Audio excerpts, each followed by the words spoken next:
condiciones necesarias para formarse fue Fred Hoyle, quien fue uno de los grandes astrofísicos y cosmólogos del siglo. En ese tiempo, él era escéptico a la religión. Era ateo. Algún intelecto supercalculador debe haber diseñado las propiedades del átomo del carbono. De otro modo, las probabilidades de que yo encontrara un átomo así a través de las fuerzas ciegas de la naturaleza serían absolutamente minúsculas. Una interpretación de los hechos conforme al buen sentido sugiere que un superintelecto ha jugado con la física, la química y la biología.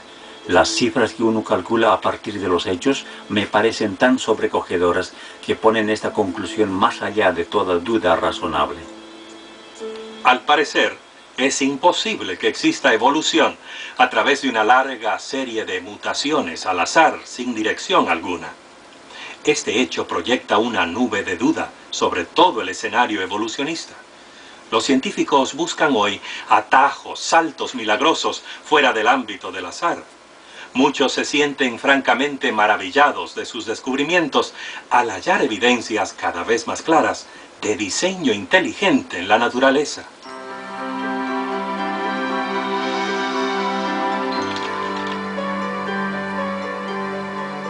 Desde luego, para que exista diseño inteligente, se necesita un diseñador. Y la más clara descripción de un diseñador y de su obra se halla aquí, en la Biblia. El mismo relato de la creación registra una progresión sistemática de actos creativos, la cual culmina en la creación del hombre. El profeta hebreo Jeremías, al escribir acerca del Creador, hace énfasis en este diseño inteligente. El que hizo la tierra con su poder, el que puso en orden el mundo con su saber y extendió los cielos con su sabiduría. La teología bíblica de la creación no intenta proveer una descripción científica de los actos creativos de Dios. En lugar de ello sugiere el significado, el propósito, el blanco de la creación. Por la fe entendemos haber sido constituidos el universo por la palabra de Dios, de modo que lo que se ve fue hecho de lo que no se veía. Pienso que este versículo es muy importante respecto a cómo entendemos la creación. Es decir, ver el universo como una creación es un asunto de fe y no de conocimiento científico. Dicho en otras palabras, podemos conocer el universo detalladamente gracias a la investigación científica, pero lo aceptamos como creación divina debido a nuestra confianza personal en Dios. Quizás muchos de nosotros nos hemos apresurado demasiado a descartar este antiguo libro por considerarlo una colección de fábulas inútiles, leyendas y tradiciones. Pero su valor alcanza mucho más allá del dominio de la ciencia. Trata de conceptos que no pueden ser analizados en un laboratorio. Enfoca muchas preguntas que la ciencia no puede responder. Es decir, la ciencia puede explicar cómo se conduce el universo y cómo ocurren las cosas en él mismo, pero no puede explicar por qué existen las cosas en vez de no existir. No tiene una respuesta real para la pregunta fundamental sobre la existencia. ¿Será posible que las páginas de la Biblia, tan descuidadas, nos ofrezcan información exacta acerca de nuestros orígenes? Si es así, no estamos aquí por accidente. Debemos vernos como participantes en el diseño del Creador. Nuestra existencia debe obedecer a un plan, un propósito real. Entonces dijo Dios, hagamos al hombre a nuestra imagen, conforme a nuestra semejanza, y señoreé en los peces del mar, en las aves de los cielos, en las bestias, en toda la tierra, y en todo animal que se arrastra sobre la tierra. El relato de la creación muestra un Dios que tiene grandes ambiciones, elevadas esperanzas para la raza humana. Hemos sido creados a imagen de nuestro Hacedor. En su inocencia original, los seres humanos tenían comunión directa con Dios, una relación íntima, personal, cara a cara con su Creador.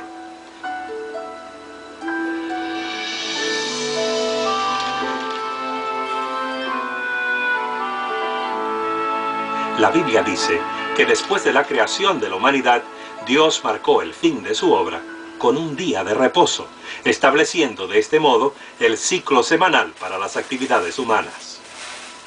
Y fueron acabados los cielos y la tierra y todo su ornamento. Y acabó Dios en el día séptimo su obra que hizo, y reposó el día séptimo de toda su obra que había hecho.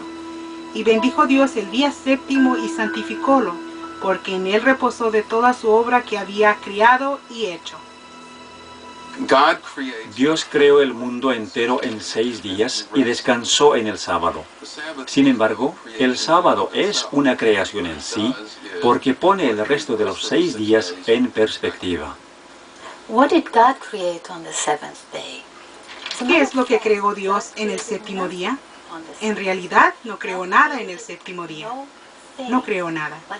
En ese día, Dios creó más bien un contexto en el cual se puede apreciar, gozar y celebrar todo lo que fue creado en el mundo natural, el mundo material y la vida misma.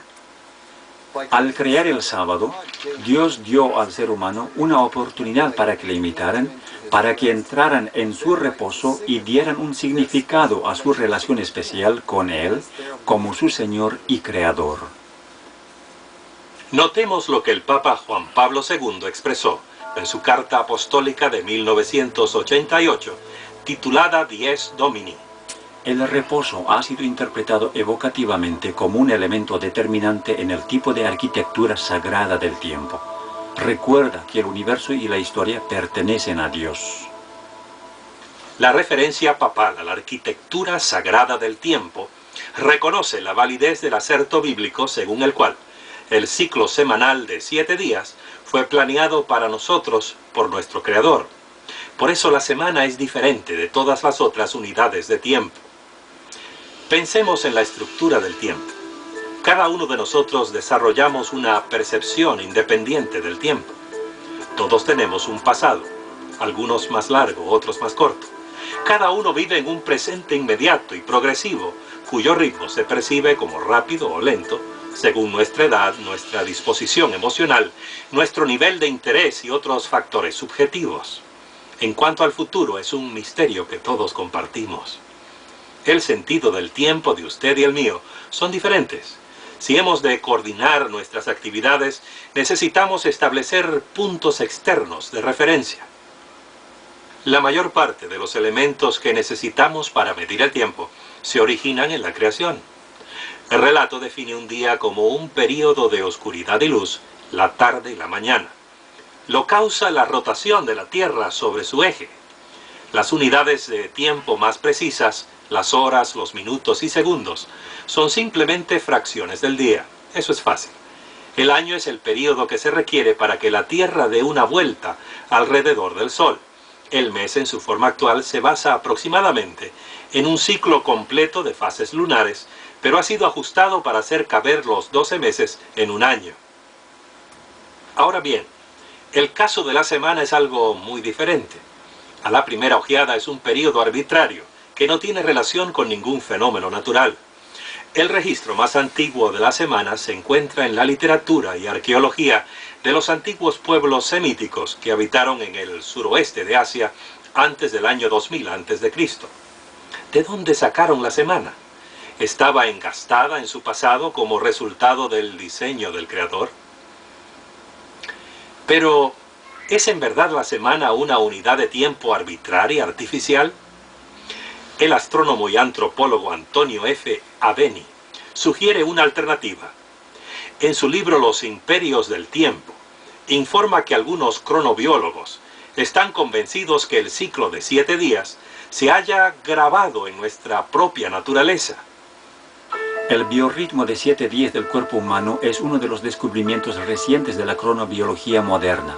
Por ejemplo, se sabe que la probabilidad que ciertos órganos tienen de ser rechazadas aumenta a intervalos semanales después de un trasplante.